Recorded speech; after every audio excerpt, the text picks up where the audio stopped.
فأشهد أن محمدا عبده ورسوله أرسله بالحق بشيرا ونذيرا وداعيا إلى الله بإذنه وسراجا منيرا أما بعد فإن خير الحديث كتاب الله وخير الهدي هدي محمد صلى الله عليه وسلم وشر الأمور محدثاتها وكل محدثة بدعة وكل بدعة ضلالة وكل ضلالة في النار أو كما قال الله تعالى في القرآن المجيد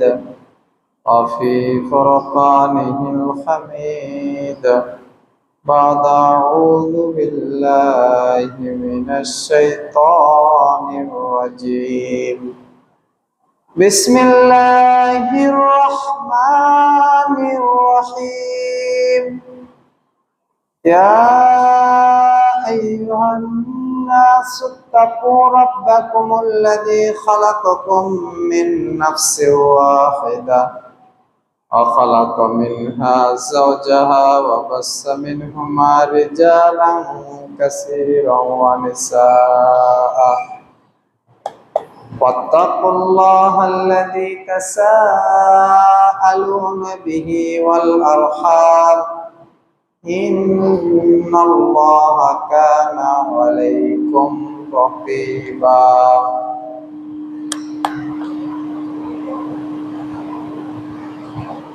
وقال الله تعالى يا أيها الذين آمنوا اتقوا الله حق تقاته ولا تموتن إلا وأنتم مسلمون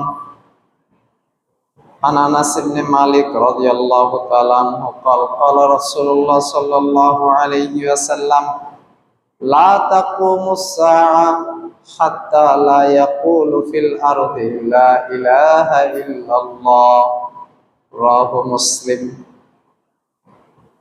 আলহামদুলিল্লাহ যাবতীয় প্রশংসা গুণগান সিদ্ধ সানা শুকরিয়া সিজদা সেই মহামহিয়ান গরিয়ান আল্লাহ সুবহানাহু ওয়া তাআলার দরবারে যে আল্লাহ সুবহানাহু ওয়া তাআলা সুস্থ শরীরে জুমা মসজিদে এসে দুই রাকাত সালাত আদায় করার তৌফিক দান করলেন সে রব্বুল আলামিনের দরবারে শুকরিয়া জ্ঞাপন করে বলে আলহামদুলিল্লাহ।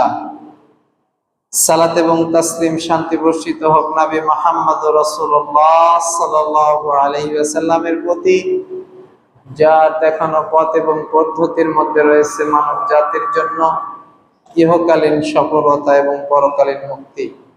সে নবীর উপরে দরুদ সালাম শান্তির বাড়ি দ্বারা বর্ষিত হোক। আল্লাহুম্মা সাল্লি আলাইহি আল্লাহুম্মা বারিক আলা সাল্লাল্লাহু আলা নবিয়ানা মুহাম্মদ। সম্মানিত উপস্থিত হাজিরিন, দিনী মুসলিম ভাই, জবানিকার আড়ালে মা এবং ভগ্নীগণ, আজকের জুমার সংক্ষিপ্ত আলোচনার বিষয়বস্তু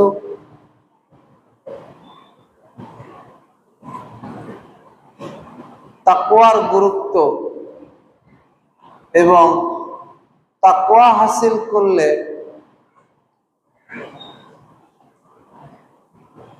তাওহীদের গুরুত্ব এবং তাওহীদ হাসিল করলে আমরা কতটুকু লাভবান হতে পারবো, এই শিরোনামে আজকের জুমার সংক্ষিপ্ত খুতবা দিয়ে শেষ করবো। আমা তৌফিকি ইল্লা বিল্লাহ আলাইহি তাওয়াক্কালতু ওয়া ইলাইহিল ইনীব, আল্লাহুম্মা আমিন। সত্যিকারের পক্ষে তাওহীদ একটি গুরুত্বপূর্ণ বিষয়। কালেমা লা ইলাহা ইল্লাল্লাহর দুইটি অংশ, একটি হচ্ছে লা অর্থাৎ না, পৃথিবীর সমস্ত ইলাহদেরকে বাতিল বলে ঘোষণা করা। প্রথমে লা ইলাহ, কোনো ইলাহ নেই, কোনো উপাস্য নেই, কোনো মাবুদ নেই। যাদেরকে নাস্তিক বলা হয় তারা এতটুকুতে বিশ্বাসী, তারা বলে নো গড, কোনো সৃষ্টিকর্তা নেই। কোনো ঈশ্বর নেই, কোনো মাবুদ নেই, কোনো আল্লাহ নেই। এটা হচ্ছে নাস্তিকদের দাবি, অবিশ্বাসীদের দাবি। আর মুশরিকদের দাবি হচ্ছে যে না, সৃষ্টিকর্তা আছে, তবে অনেকজন।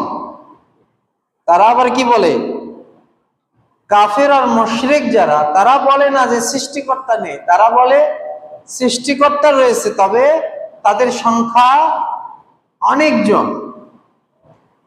আল্লাহ সুবহানাহু ওয়া তাআলা মুহাম্মদ রাসূলুল্লাহ সাল্লাল্লাহু আলাইহি সাল্লামকে নবুয়ত দিয়ে প্রেরণ করলেন এবং বলে দিলেন যে হে নবী, আপনি বলুন, ক্বালু লা ইলাহা ইল্লাল্লাহ তুফলিহুন। তারা যদি বলে লা ইলাহা ইল্লাল্লাহ, দুইটি বাক্য, একটি হচ্ছে লা ইলাহা, কোনো উপাস্য নেই, কোনো মাবুদ নেই, কোনো সৃষ্টিকর্তা নেই, কোনো পালনকর্তা নেই, ইল্লাল্লাহ, আল্লাহ ব্যতীত।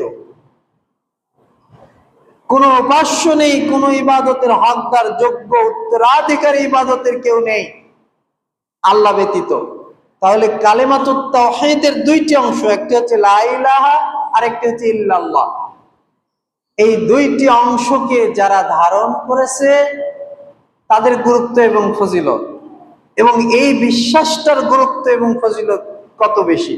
সম্মানিত উপস্থিতি হাজিরিন, মনে হতে পারে যে তাওহীদের এতটুকু গুরুত্ব, বা এই কালেমা লা ইলাহা ইল্লাল্লাহ কতটুকু আর গুরুত্ব হতে পারে, তাই না? চলুন, কোরআনুল কারীমে আল্লাহ সুবহানাহু ওয়া তাআলা সূরা আরাফের 96 নম্বর আয়াতের মধ্যে বলেন, ওয়ালাউ আন্না আহলুল কুরা, আর জনপদের মানুষেরা যদি আমানু ওয়াত্তাকু, কি করে? জনপদের মানুষে, লোকালয়ের মানুষেরা, দেশের মানুষেরা, সমাজের মানুষেরা যদি এই কথা সাক্ষ্য দেয়, আমানু, আমরা ঈমান আনলাম, ওয়াত্তাকু, এবং আল্লাহকে তারা ভয় করে, তাহলে ঈমান আনার পাশাপাশি আপনাকে যে কাজটি করতে হবে, আল্লাহকে ভয় করতে হবে। যার ঈমান যত বেশি মজবুত, সে তত বেশি আল্লাহকে ভয় করে। যার ঈমান যত দুর্বল, সে তত কম আল্লাহকে ভয় করে। যখন মানুষ আল্লাহকে কম ভয় করে, অপরাধ করে, পাপ করে, তখন তার ঈমান কমে যায়। এটাই আহলে সুন্নাহ ওয়াল জামাতের দাবি। আর যখন কোনো বান্দা ইবাদত করে, আমল করে, তখন তার ঈমান বাড়তে থাকে, আর যখন পাপ কাজ করে তখন তার ঈমান কমে যেতে থাকে। তাহলে আল্লাহ সুবহানাহু ওয়া তাআলা বলেন আমানু ওয়াত্তাকু, যদি জনপদের মানুষেরা দুইটি কথার উপরে বিশ্বাস স্থাপন করে। কয়টি কথা? দুইটি কথা। একটা হচ্ছে আমরা ঈমান আনলাম আল্লাহর প্রতি, ফেরেশতাদের প্রতি, তার নবী রাসূলদের প্রতি, আগে যাদের উপর প্রেরণ করেছেন, এবং শেষ নবী মুহাম্মদ সাল্লাল্লাহু আলাইহি সাল্লামের প্রতি, ঈসা, মূসা, ইব্রাহিম, নূহ, সবার প্রতি, নবী রাসূলগণের প্রতি, এবং আসমানি কিতাব সমূহের প্রতি ঈমান আনলাম। তাকদীরের ভালো মন্দের প্রতি ঈমান আনলাম। এই 6টি বিষয়ের প্রতি ঈমান আনে। ওয়াত্তাকু, এরপরে ঈমান অনুপাতে আল্লাহকে ভয় করে। যখন কেউ বিশ্বাস করে যে আমার একজন রব রয়েছে, আমার একজন মালিক রয়েছে, আমি যদি ফজরে ঘুমিয়ে থাকি তাহলে আমার মালিকের সামনে আমাকে দাঁড়াতে হবে, জবাব দিতে হবে। ব্যবসায় যে ধোঁকাবাজি করে না, প্রতারণা করে না, ছলচাতুরি করে না, মানুষকে ওজনে কম দেয় না, সে মনে করে আমার একজন রব রয়েছে, তার কাছে আমাকে জবাবদিহিতা করতে হবে, আমার রব আমাকে শুনতেছে এবং দেখতেছে, তাই না? ওয়াত্তাকু, সে আল্লাহকে ভয় করে। আলাইহিম বারাকাতিম মিনাস সামা, আল্লাহ সুবহানাহু ওয়া তাআলা এখন এই দুইটি বিশ্বাস যে ব্যক্তি করবে তার জন্য শুভ সংবাদ দিচ্ছেন। আলাইহিম বারাকাতিম মিনাস সামাই ওয়াল আরদ, আসমান এবং জমিনের দরজাসমূহ, বারাকার দরজাসমূহ আল্লাহ সুবহানাহু ওয়া তাআলা ওই ব্যক্তিদের জন্য, ওই কওমের জন্য, ওই দেশের জন্য, ওই জাতির জন্য উন্মুক্ত করে দিবেন। সুবহানাল্লাহ। যদি কোনো জাতির জন্য আসমান এবং জমিনের দরজা, বারাকার দরজা উন্মুক্ত করে দেয়, তাহলে আর তাদের কোনো অভাব থাকবে? কোনো পেরেশানি থাকবে? শুধু তাই নয়, আল্লাহ সুবহানাহু ওয়া তাআলা কোনো ব্যক্তি যদি, এটা সমষ্টিগত আয়াত, যদি কোনো জনপদের মানুষ দুইটি কাজ করে, লা ইস্তাখলিফান্না, আল্লাহ বললেন যে যদি কোনো জনপদের মানুষ আমানু, ঈমান আনে, আর ওয়াত্তাকু, আল্লাহকে ভয় করে, তাদের হাতে আল্লাহ খেলাফত দিয়ে দিবেন। সুবহানাল্লাহ। পৃথিবীতে কোনো কওম, কোনো দল, কোনো ইসলামী সংগঠন যদি আল্লাহকে ভয় করে এবং ঈমান আনে, আল্লাহকে ভয় করে, তাহলে ওই দল, ওই সংগঠন, ওই জামাত, ওই কওম, ওই জনপদের মানুষেরা রাষ্ট্র খেলাফত কায়েম করবেন, রাষ্ট্রে খলিফা নির্বাচিত হবেন। এটা আল্লাহ সুবহানাহু ওয়া তাআলার দাবি। তাহলে বুঝতে হবে, খেলাফত পাওয়ার জন্য এই শর্ত নয় যে অনেক সংখ্যা থাকতে হবে, অনেক পিপল থাকতে হবে, অনেক জনগণ থাকতে হবে, অনেক বেশি জনসমর্থন থাকতে হবে, তাই না? আজকালকে ক্ষমতায় যাওয়ার মূল মন্ত্র কোনটি? অনেক বেশি জনশ্রুতি থাকতে হবে, তাই না? ঈমান থাক আর না থাক। দেখেন না, পূজা মণ্ডপ গুলোতে যায় যায় আমাদের মতো এরকম আলখাল্লা পরে, জুব্বা পরে, পাঞ্জাবি পরে, মুখে দাড়ি নিয়ে, টুপি পরে পূজা মণ্ডপ গুলো কি করতেছে? পাহারা দিচ্ছে, পরিদর্শন করতেছে। কেন করতেছে? ক্ষমতায় যাওয়ার জন্য। আল্লাহ বলতেছে ক্ষমতায় যাওয়ার জন্য তোমার এই কাজ করার প্রয়োজন নেই। আমানু, তুমি ঈমান আনো, ওয়াত্তাকু, তুমি আল্লাহকে ভয় করো, জমিনের খেলাফত নেতৃত্ব তোমার হাতে দিয়ে দাও। সম্মানিত উপস্থিতি হাজিরিন, তাহলে সূরা আরাফের 96 নম্বর আয়াতে আল্লাহ ঘোষণা করলেন, জনপদের মানুষেরা যদি আল্লাহকে ভয় করে, জনপদের মানুষেরা যদি ঈমান আনে, তাহলে আসমান এবং জমিনের বারাকার দরজা সময় তাদের জন্য খুলে দেওয়া হবে, উন্মুক্ত করে দেওয়া হবে। আল্লাহ সুবহানাহু ওয়া তাআলা আরো বললেন সূরা আনআমের 82 নম্বর আয়াতের মধ্যে, আল্লাযীনা আমানু ওয়া লাম ইয়ালবিসু ঈমানাহুম বিযুলম। পৃথিবীর মানুষ শোনো, আদমের ছেলেমেয়েরা শোনো, আল্লাযীনা আমানু, তোমরা যদি ঈমান আনো, তোমরা যদি এই বিশ্বাস স্থাপন করো, আমাদের মালিক হচ্ছে আল্লাহ, আমাদের রব হচ্ছে আল্লাহ, আমাদের সৃষ্টিকর্তা আল্লাহ, আমাদের পালনকর্তা আল্লাহ, আমাদের বিধানদাতা আল্লাহ, আমাদের যাবতীয় সংরক্ষক যিনি, তিনি হচ্ছে আল্লাহ সুবহানাহু ওয়া তাআলা। আল্লাহ সুবহানাহু ওয়া তাআলার একটা নাম হচ্ছে হাফিজ, তিনি হচ্ছে মহা সংরক্ষক, মহা হেফাজতকারী। পৃথিবীর মানুষ যদি এই কথার উপরে বিশ্বাস স্থাপন করে, ওয়ালাম ইয়ালবিসু ঈমানাহুম বিযুলম, এবং এই কথার সাথে, এই বিশ্বাসের সাথে কোন জুলুমকে সংমিশ্রণ না করে। কোন জুলুম মানে শিরকের জুলুম, মূর্তি পূজার জুলুম, আর দরগা পূজার জুলুম, আর দুর্গা পূজার জুলুম, আর পৃথিবীতে গাছ পূজার জুলুম, কংক্রিট পূজার জুলুম, গণতন্ত্র পূজার জুলুম, আর পুঁজিবাদ পূজার জুলুম, সেকুলারিস্ট পূজার জুলুম, কমিউনিজম পূজার জুলুম, সমস্ত জুলুম যদি এই ঈমানের সাথে সংমিশ্রণ না করে, পৃথিবীর মানুষ শোনো, তোমরা যদি আদমের ছেলেমেয়েরা ঈমান আনো, ওয়ালাম ইয়ালবিসু ঈমানাহুম বিযুলম, এবং এই ঈমানের সাথে তোমরা শিরককে, অংশীদারিত্বকে, আল্লাহর ওয়াহদানিয়তকে বাদ দিয়ে, আল্লাহর উলুহিয়াতকে বাদ দিয়ে তোমরা যদি সেগুলোকে সংমিশ্রণ না করো, উলাইকা লাহুমুল আম, তাহলে শুনে রাখো, পৃথিবীতে তোমাদেরকে নিরাপত্তার গ্যারান্টি দেওয়া হয়ে গেল। আপনার ব্যক্তিগত নিরাপত্তা, পারিবারিক নিরাপত্তা, সামাজিক নিরাপত্তা, রাষ্ট্রীয় নিরাপত্তা, দেশের পর দেশ নিরাপত্তা হয়ে যাবে, নিরাপদ হয়ে যাবে, যদি আপনি একটি কাজ করতে পারেন, আল্লাহর প্রতি দৃঢ় বিশ্বাস স্থাপন করতে পারেন এবং ওই বিশ্বাসকে শিরকের সাথে সংমিশ্রণ না করেন। তাহলে আপনার নিরাপত্তা আসবে আল্লাহর পক্ষ থেকে। ইলাহি নিরাপত্তা দিয়ে আল্লাহ আপনার পরিবারকে, আপনার নিজেকে, আপনার সমাজকে, আপনার ওই ইমানদার দেশ এবং জাতিকে বেষ্টন করে দিবে ফেরেশতারা। উলাইকা লাহুমুল আমন, শুনে রাখো, তাদেরকে নিরাপত্তা দেওয়া হবে। ওয়া হুম মুহতাদুন, এবং ওই সকল লোকেরাই হচ্ছে হেদায়েত প্রাপ্ত লোক। হেদায়েত প্রাপ্ত কারা?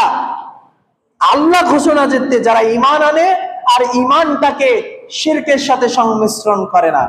দেখেন না, বড় বড় রাজনৈতিক দলের, কোন দলের নাম ধরে বলতেছি না, অনেক দলের এরকম যারা রাজনীতি করে তাদের মুখে শুনবেন যে ধর্ম হচ্ছে মসজিদ মাদ্রাসার ব্যাপার, আর রাষ্ট্র পরিচালনা হচ্ছে, দেশ পরিচালনা হচ্ছে, এটা আমাদের ব্যাপার, এটা হচ্ছে বাহ্যিক ব্যাপার, এটা দুনিয়ার ব্যাপার। অতএব দুনিয়ার ব্যাপারে আমাদের মতামত হচ্ছে আমরা রাজনীতিতে ধর্ম বিশ্বাস করি না। কথা কি বুঝতে পেরেছেন? মানে রাজনীতিতে আমরা ধর্ম বিশ্বাস করি না। আচ্ছা বলেন তো, আল্লাহ সুবহানাহু ওয়া তাআলা শুধুমাত্র কি ব্যক্তি জীবন পরিচালনা করার জন্য কোরআন নাজিল করেছে, নাকি সমাজ জীবন, রাষ্ট্র জীবন, পারিবারিক জীবন, প্রতিটি ক্ষেত্রে ইসলামকে বাস্তবায়ন করার জন্য কোরআন নাজিল করেছে? তাহলে কেউ যদি বলে যে আমরা সমাজ রাষ্ট্র পরিচালনা করার জন্য কোরআনকে মানি না বা ইসলামী নীতিকে মানি না, ঈমান থাকবে? ঈমান থাকবে না। তারা শিরকের সাথে সংমিশ্রণ করে দিয়েছে ঈমানটাকে। তাদের কোনো নিরাপত্তা নেই, তাদের কোনো জীবনের নিরাপত্তা নেই।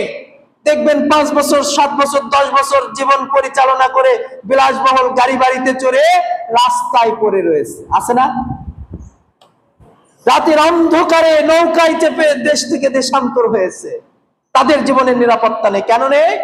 তারা ঈমানটাকে শিরকের সাথে, পুঁজিবাদের সাথে, গণতন্ত্রের সাথে, আব্রাহাম লিঙ্কনের গণতন্ত্রের সাথে, সেকুলারিজমের সাথে সংমিশ্রণ করে দিয়েছে ঈমানটাকে। ফলে তাদের জীবনের আর কোনো নিরাপত্তা নেই। অহম মুহতাদুন, আর তারা হেদায়েত প্রাপ্ত হয়নি। কেন হয়নি? এই জন্য হয়নি, তারা ঈমানটাকে সংমিশ্রণ করে দিয়েছে। তারা বলেছে দেশ এবং রাষ্ট্র চালানো নিজেদের ব্যাপার, আর মসজিদে যে সুবহানাল্লাহ, আলহামদুলিল্লাহ, আল্লাহু আকবার আর 2 রাকাত নামাজ পড়া, এটা হচ্ছে ধর্ম। সম্মানিত উপস্থিতি হাজিরিন, কোন ব্যক্তি যদি চায় যে আমাদের জীবনে নিরাপত্তা আসুক, কে না চায়, তাই না?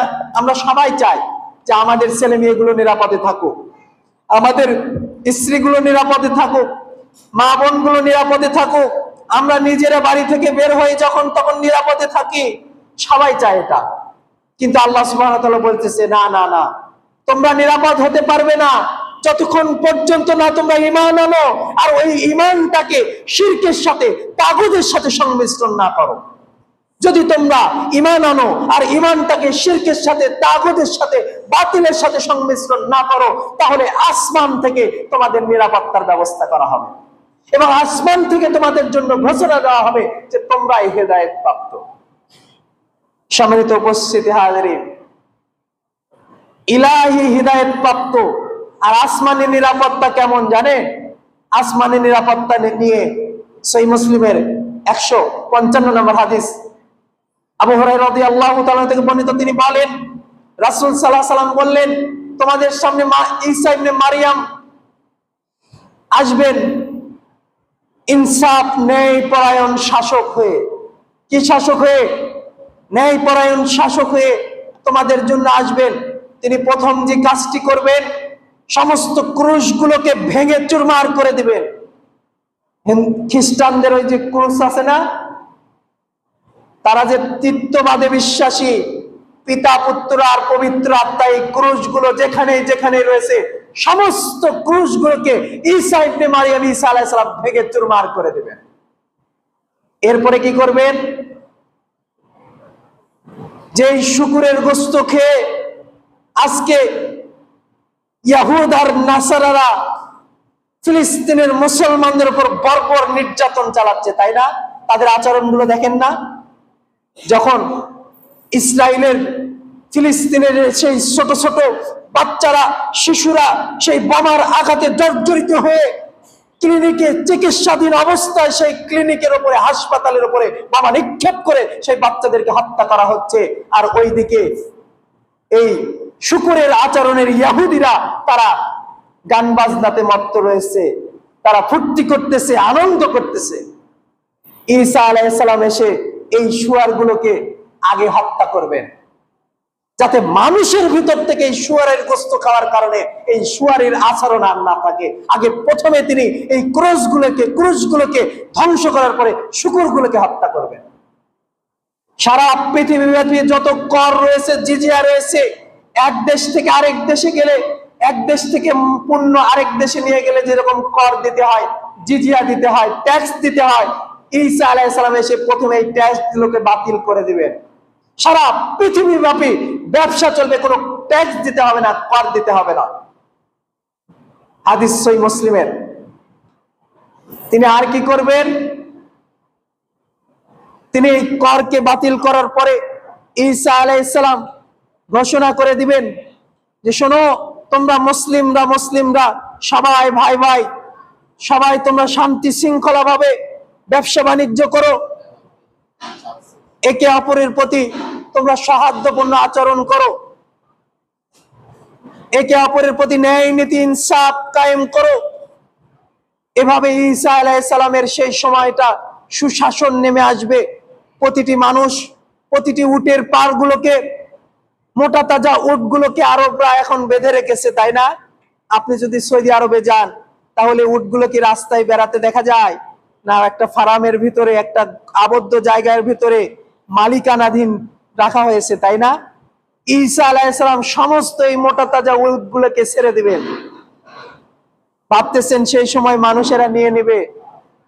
আবু হুরায়রা রাদিয়াল্লাহু তাআলা আনহু বলেন, তখন আমরা জিজ্ঞাসা করলাম, ইয়া রাসূলুল্লাহ, ঈসা আলাইহিস সালাম যে উটগুলোকে ছেড়ে দিবেন, মানুষেরা কি সেগুলোকে নিয়ে যাবেন? বলতেছে, না না না, মানুষেরা উটগুলোকে নিবে না। উটগুলো তখন এমনি চারণভূমিতে চড়াবে। মানুষের পরিস্থিতি তখন কেমন হবে? ঈসা আলাইহিস সালাম যখন আসবেন তখন মানুষের পরিস্থিতি এত ভালো হবে, ব্যবসায় এত ভালো হবে, মানুষের টাকা পয়সায় এত বৃদ্ধি হয়ে যাবে যে তখন মানুষের টাকার আর কমতি থাকবে না। সকালবেলা মানুষের কাছে গিয়ে যখন বলবে যে টাকার প্রয়োজন আছে, মানুষের কাছে যদি টাকা দিতে চাওয়া হয় তাহলে বলবে যে আমার টাকার কোনো প্রয়োজন নেই, আমার টাকার কোনো প্রয়োজন নেই, সকালে প্রয়োজন ছিল, এখন কোনো প্রয়োজন নেই টাকার প্রয়োজন পূরণ হয়ে গিয়েছে। প্রতিটি মানুষ ধনী হয়ে যাবে, কোনো গরিব থাকবে না, সবাই ধনী হয়ে যাবে। সম্মানিত উপস্থিতি হাজিরিন, সম্পদ কুক্ষিগত করার কারণে আজকে ধনীরা ধনী হয়ে যাচ্ছে আর গরিবরা আরো গরিব হয়ে যাচ্ছে। কিন্তু ঈসা আলাইহিস সালামের আসার ফলে পিটিয়ে যাকাত আদায় করা হবে। যাকাত দিতে আপনি বাধ্য, সম্পদের যাকাত যথাযথভাবে নেওয়া হবে। ফলে ট্যাক্স জিজিয়া করের কোনো প্রয়োজন হবে না, দেশ এবং জাতি এমনি উন্নয়ন হয়ে যাবে। সম্মানিত উপস্থিতি হাজিরিন, আজকে দেখবেন ফেসবুক, ইউটিউবে কিছু মুফতি পাওয়া যাচ্ছে, তারা দেখবেন সকাল এবং দুপুরে ওই যে কিয়ামতের আলামতের হাদিসগুলো বলবে আর জনমনে এইরকম একটা ধারণা তৈরি করবে যে এই 25 সালে কিয়ামত হবে। এর আগে বলছে না 20 সালে কিয়ামত হবে, 25 সালও গেল, 20 সালও গেল, কিয়ামত হলো না, তাই না? এদের কাজই শুধু এই হাদিসগুলোকে, বড় বড় হাদিসের ছোট ছোট অংশগুলোকে কেটে কেটে জনগণের সামনে পেশ করে জনমনে বিভ্রান্ত সৃষ্টি করা। শুনুন, সহিহ মুসলিমে হাদিস রয়েছে 148 নম্বর হাদিস, প্রথম খণ্ডে একেবারে প্রথম দিকে রাসূল আনাস ইবনে মালিক রাদিয়াল্লাহু তাআলা বলে, রাসূল সাল্লাল্লাহু আলাইহি সাল্লাম বলেছেন, লা তাকুমুস সাআ, লা তাকুমু, ওই পর্যন্ত কিয়ামত হবে না, ওই দিন পর্যন্ত কিয়ামত হবে না, হাত্তা ইয়াকুমু, হাত্তা লা ইয়াকুলু মিন আরদি লা ইলাহা ইল্লাল্লাহ ফিল আরদি লা ইলাহা ইল্লাল্লাহ, যতক্ষণ পর্যন্ত জমিনের উপরে একজন ব্যক্তি লা ইলাহা ইল্লাল্লাহ বলার থাকবে। কতক্ষণ পর্যন্ত কিয়ামত হবে না বলেন তো? যতদিন পর্যন্ত জমিনে একজন ব্যক্তি লা ইলাহা ইল্লাল্লাহ বলার থাকবে, ততদিন পর্যন্ত কিয়ামত হবে না। আচ্ছা, সারা পৃথিবী ব্যাপী কি লা ইলাহা ইল্লাল্লাহ বলার লোক কি নিশ্চিহ্ন হয়ে গিয়েছে? হ্যাঁ, লা ইলাহা ইল্লাল্লাহ বলাতে অনেকে না বুঝে লা ইলাহা ইল্লাল্লাহ বলে, কারণ লা ইলাহা ইল্লাল্লাহ মানে পৃথিবীতে যত দরগা রয়েছে, যত মাজার রয়েছে, এই মাজারওয়ালার কাছে কোনো ক্ষমতা নেই, কোনো তৌফিক নেই। ওমা তৌফিক ইল্লা বিল্লাহ, সমস্ত তৌফিক, সমস্ত ক্ষমতা, সমস্ত দেওয়ার মালিক হচ্ছে আল্লাহ, তাই না? লা ইলাহা ইল্লাল্লাহ বুঝতে বাঙালি জাতি ভুল করেছে, ফলে তারা সন্তান চাইতে যায় মাজারে, বিপদে পড়লে যায় মাজারে, ছেলে মেয়ে না হলে যায় মাজারে, আর অসুস্থ থাকলে যায় মাজারে। এটার কারণ হচ্ছে লা ইলাহা ইল্লাল্লাহ তারা বোঝেনি। শুনুন, লা ইলাহা ইল্লাল্লাহ অনেকেই বোঝেনি, এ কথা আল্লাহর দাবি। সূরা ইউসুফ আয়াত নম্বর 106 খুলুন। ওয়ামা ইউমিনু আকসারুহুম বিল্লাহি ইল্লা ওয়া হুম মুশরিকুন। মহান আল্লাহ বলেন, মানুষের মধ্যে অনেক মানুষ আছে, অনেক মানুষ যারা বলেছে আমরা ঈমান এনেছি, সাথে সাথে তারা মুশরিক। কথাটা কেমন হয়ে গেল না? ওয়ামা ইউমিনু আকসারুহুম বিল্লাহ, মানুষের মধ্যে অনেক সংখ্যক, আকসার মানে বেশিরভাগ মানুষই তারা বলতেছে আমরা ঈমান এনেছি। আমরা কি করেছি? ঈমান এনেছি। ইল্লা ওয়া হুম মুশরিকুন, আর এই বেশিরভাগ মানুষ ঈমান আনার সাথে সাথে তারা শিরক করে এবং তারা মুশরিক হয়ে গেছে। কিভাবে শিরক করে? ঈমান এনেছি এ কথা বলে মসজিদে এসে সেজদা দেয়, আর মাজারেও যে সেজদা দেয়। মসজিদে এসে সেজদা দেয়, আর ওই যে দুর্গার সামনেও যে সেজদা দেয়, মাথা নত করে ভোট নেওয়ার জন্য। দেখেন না, এরাই মুশরিক, এরা হচ্ছে লা ইলাহা ইল্লাল্লাহ বলা মুশরিক। আবু জেহেল, উতবা, শাইবা তারা লা ইলাহা ইল্লাল্লাহ বলেছিল না? তারা বলেছিল আমাদের অনেক মাবুদ, লাত, মানাত, উজ্জা, হুবল, অনেক মাবুদ, আমাদের মাবুদ একজন নয়। আর আল্লাহ নবী বলেছিল আমাদের মাবুদ হচ্ছে একজন, তিনি হচ্ছে আল্লাহ, সপ্তম আসমানের উপরে থাকেন, আরশে আজিমে থাকেন। এই কথার জন্য রাসূল সাল্লাল্লাহু আলাইহি সাল্লামকে মক্কা থেকে বিতাড়িত করেছিলেন। তাহলে আবু জেহেলদের আকীদা ছিল যে আমাদের ইলাহ, রব হচ্ছে অনেকজন। আর এদেশের আকীদা হচ্ছে তারা বলে যে আল্লাহ একজন আছে, সাথে সাথে আবার তাদের আকীদা হচ্ছে তারা মাজারেও যায় বরকতের কারণে, মাজারেও যায় তাদের বিপদের কারণে, মাজারেও যায় তাদের ওসিলা খোঁজার কারণে। কি ওসিলা? কিয়ামতের দিনে শাফায়াত করবে আমাদের পীর বাবা, আমাদের ওলিয়া উলিয়া, গাউস কুতুবেরা, তাই না? এটাই হচ্ছে এদেশের মানুষের শিরকি আকীদা। এই শিরকি আকীদাকে বিলুপ্ত করতে হবে। তাওহীদকে নিয়ে যদি আপনি মৃত্যুবরণ করতে পারেন, কোন ব্যক্তি যদি বিশ্বাসের সাথে, ইয়াকিনের সাথে লা ইলাহা ইল্লাল্লাহ বলে, সালাত কায়েম করে, ওই ব্যক্তি জান্নাতে যাবে, এই কথা মুহাম্মদ সাল্লাল্লাহু আলাইহি ওয়াসাল্লাম বলেছেন। এই কথা রাসূল সাল্লাল্লাহু আলাইহি ওয়াসাল্লাম সাহাবীদেরকে নিয়ে এক মাজলিসে বসেছিলেন। এমন সময় রাসূল সাল্লাল্লাহু আলাইহি ওয়াসাল্লাম সাহাবীদেরকে রেখে চলে গেলেন। সাহাবীগণ অনেকক্ষণ বসে থাকলেন। বসে থাকার পরে রাসূল সাল্লাল্লাহু আলাইহি ওয়াসাল্লাম যখন আসতেছে না, তখন তারা উদ্গ্রীব হয়ে গেল। কি ব্যাপার, রাসূল সাল্লাল্লাহু আলাইহি ওয়াসাল্লাম কোথায় গেলেন? তাকে কি ইহুদিরা হত্যা করলো নাকি, বা তাকে গুপ্ত করলো নাকি? তারা পেরেশানির মধ্যে পড়ে গেলেন। আবু হুরায়রা রাদিয়াল্লাহু তাআলা আনহু হাদিসের রাবী, তিনি বললেন, আমি সবার প্রথমে উঠে দাঁড়ালাম এবং রাসূলকে খোঁজা শুরু করলাম। খুঁজতে খুঁজতে নাজ্জাশীর এক বাগানের মধ্যে যে আমি রাসূল সাল্লাল্লাহু আলাইহি ওয়াসাল্লামকে অনুধাবন করলাম যে রাসূল সাল্লাল্লাহু আলাইহি ওয়াসাল্লাম হয়তো এই বাগানের মধ্যেই থাকবে। তবে বাগানের চারপাশ দিয়ে ঘুরতেছিলাম, আমি বাগানে প্রবেশ করতে পারতেছিলাম না। পরিশেষে একটা ইদারা দেখলাম, যেখান দিয়ে বাগান থেকে পানি বের হয়ে আসতেছে বা বাগানের ভিতরে পানি যাচ্ছে। শিয়াল যেরকম হামাগুড়ি দিয়ে বাগানে প্রবেশ করে, আমি ওই রকম ভাবে হামাগুড়ি দিয়ে বাগানে প্রবেশ করলাম। এরপরে বাগানের মাঝখানে যেয়ে দেখলাম যে রাসূল সাল্লাল্লাহু আলাইহি ওয়াসাল্লাম। রাসূল সাল্লাল্লাহু আলাইহি ওয়াসাল্লামকে জিজ্ঞাসা করলাম, ইয়া রাসূলুল্লাহ, আমাদের মধ্যে থেকে আপনি উঠে আসলেন, উঠে আসার পরে আপনি এখানে কি করেন? আমরা তো উদ্গ্রীব হয়ে গেছি, ভয় পাচ্ছি যে আপনার কোনো ক্ষতি হয়ে গেল কিনা। রাসূল সাল্লাল্লাহু আলাইহি ওয়াসাল্লাম বললেন, আমার জুতাটা নাও, আমার জুতাটা নাও। আবু হুরায়রা বললেন, জুতা নিয়ে কি করব? বললেন, এই জুতাটা নাও, বের হও। বের হয়ে যে সামনে যাকে পাবে তাকে শুভ সংবাদ দাও। কি শুভ সংবাদ দিব? বলল, লা ইলাহা ইল্লাল্লাহ। যদি লা ইলাহা ইল্লাল্লাহ বলে কেউ ইয়াকিনের সাথে, বিশ্বাসের সাথে, তাহলে সে দাখালাল জান্নাত, জান্নাতে প্রবেশ করবে। এই শুভ সংবাদ দাও। আবু হুরায়রা রাদিয়াল্লাহু তাআলা আনহু রাসূল সাল্লাল্লাহু আলাইহি ওয়াসাল্লামের কথাকে মেনে নিলেন। তিনি বাগান থেকে বের হলেন। বের হওয়ার পরে ওমর রাদিয়াল্লাহু তাআলার সাথে দেখা হয়েছে। ওমর রাদিয়াল্লাহু তাআলাকে বলতেছে যে, ওমর শোনো, রাসূল সাল্লাল্লাহু আলাইহি ওয়াসাল্লামকে আমি খুঁজে পেয়েছি। কোথায় তিনি? বাগানের মধ্যে রয়েছে। কি বললেন? তিনি আমাকে বললেন যে, আমার জুতোটা ধরো, নিয়ে যাও, আর এই সংবাদটা মানুষকে দিয়ে দাও। কি দিয়ে দিবে? যে ক্বালু লা ইলাহা ইল্লাল্লাহ, কেউ যদি ইয়াকিনের সাথে, বিশ্বাসের সাথে, অন্তর থেকে লা ইলাহা ইল্লাল্লাহ বলে, তাহলে সে জান্নাতে যাবে। এই কথা বলাও শেষ, ওমর তার বুকে ঘুষি দেওয়াও শেষ। কথা বলার সাথে সাথে ওমর আবু হুরায়রা রাদিয়াল্লাহু তাআলার বুকের মধ্যে সজোরে আঘাত করেছে। আঘাত করার কারণে আবু হুরায়রা পড়ে গিয়েছে। আবু হুরায়রা বলতেছে, ওমর কি ঘটনা? আমি কি অপরাধ করেছি? তুমি আমাকে মারলে কেন? বলতেছে, কথা নবী বলেছে। হ্যাঁ, নবী বলেছে। চলো নবীর কাছে চলো। রাসূল সাল্লাল্লাহু আলাইহি ওয়াসাল্লামের কাছে দুজনে আবার আসলেন। আসার পরে বললেন, ইয়া রাসূলুল্লাহ। আবু হুরায়রা কাঁদো কাঁদো কণ্ঠে বললেন, আমি ওমরকে পেয়েছি, ওমরকে সংবাদ পেয়েছি, ওমর আমাকে মেরেছে। তখন বললেন, ওমর তুমি আবু হুরায়রাকে মেরেছো কেন? তখন বলছে, ইয়া রাসূলুল্লাহ, ওমর বলেছে, আবু হুরায়রা বলেছে যে আমি নাকি লা ইলাহা ইল্লাল্লাহ যদি অন্তরের সাথে ইয়াকিনের সাথে বলি, তাহলে আমি নাকি জান্নাতে যাব। তখন বলছে, হ্যাঁ, এই কথা আমি বলেছি।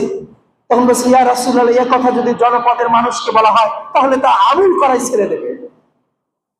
জনপদের মানুষকে যদি এই কথা বলা হয়, তাহলে জনপদের মানুষ তো আমল করাই ছেড়ে দেবে। এই জন্য আবু হুরায়রাকে আমি মেরেছি। তখন বলতেছে যে, ওমর, এই কথা জিবরাইল আমাকে জানিয়েছে যে তুমি তোমার উম্মতকে জানিয়ে দাও, তারা যদি ঈমানের সাথে, ইয়াকিনের সাথে লা ইলাহা ইল্লাল্লাহ বলে, তাহলে সে জান্নাতে যাবে। এখন এই কথাকে আমাদের সমাজের মানুষ কিভাবে নিয়েছে জানেন?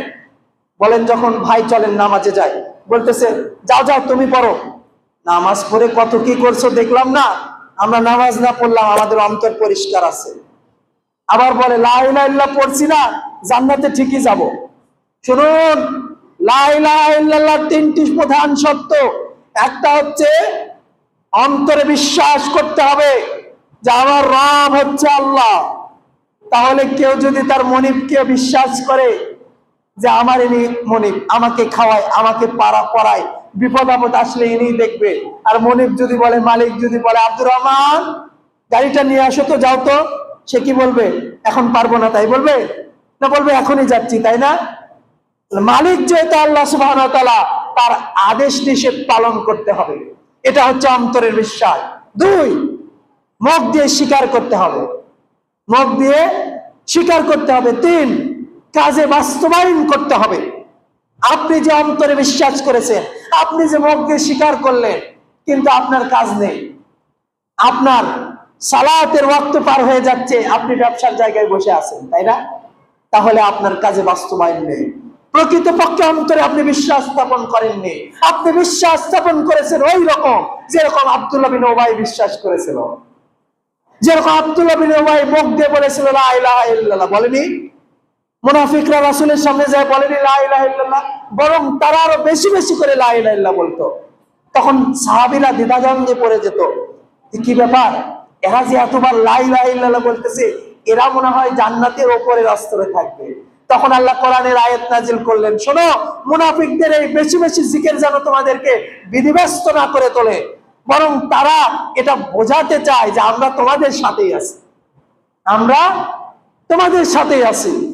অতএব যারা শুধু মুখ দিয়ে লা ইলাহা ইল্লাল্লাহ বলে, সালাত আদায় করে না, পাক তাহুরাতের কোনো বাড়াই নেই, পাক পবিত্র হয় না, ওই মাজারে পড়ে থাকে, হারাম নিষাদার দ্রব্যগুলো খেয়ে, এরা কখনো লা ইলাহা ইল্লাল্লাহর হক আদায় করেনি। এরা কখনো মুখ দিয়ে লা ইলাহা ইল্লাল্লাহ বলে জান্নাতে যেতে পারবে না।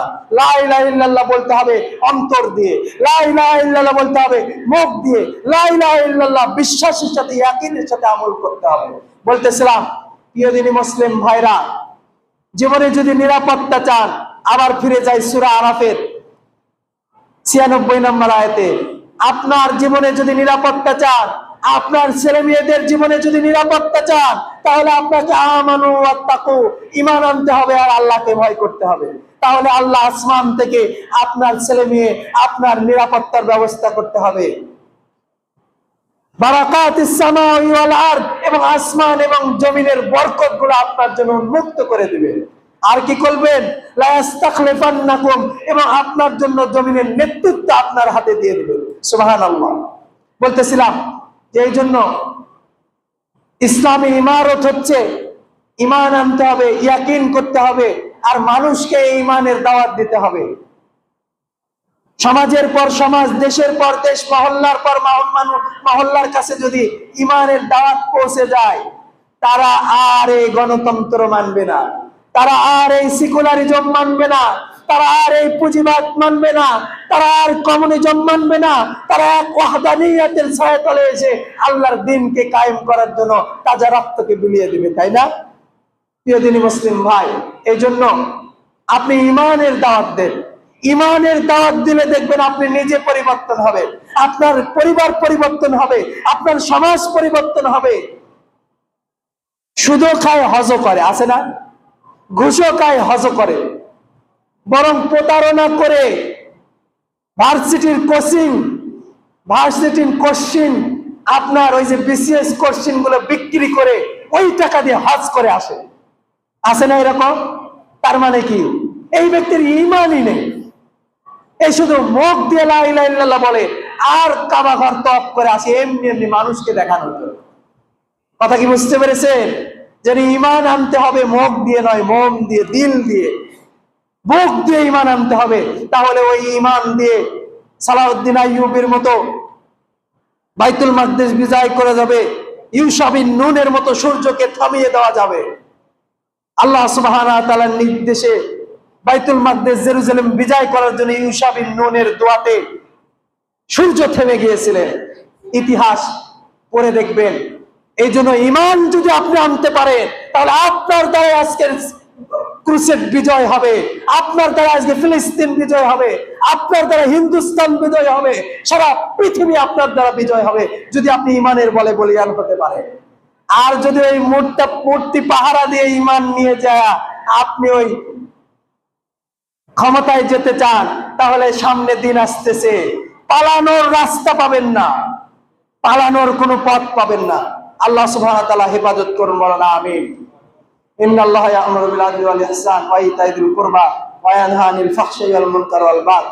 সুবহানাকা আল্লাহুম্মা বিহামদিকা আশহাদু আল্লা ইলাহা ইল্লা আনতা আস্তাগফিরুকা ওয়া আতুবু ইলাইক।